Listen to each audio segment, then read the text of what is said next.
بسم اللہ الرحمن الرحیم۔ السلام علیکم۔ پاکستانی کھلاڑیوں کے ساتھ ساتھ مہمان سے بدتمیزی بالآخر محمد عامر کو مہنگا پڑ گیا۔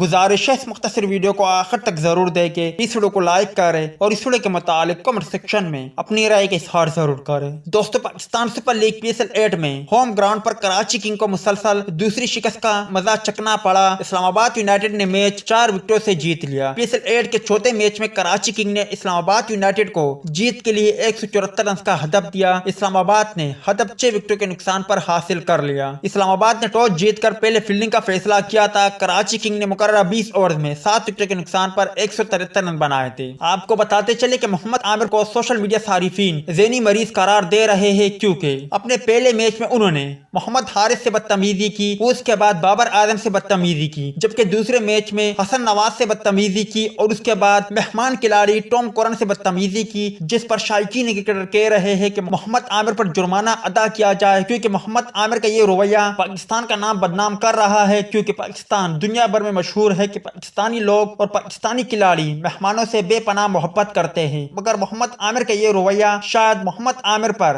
جرمانہ یا پابندی بھی لگا سکتا ہے۔ آپ اس پر کیا کہتے ہو؟ کمنٹ سیکشن میں لازمی طور پر بتائیں۔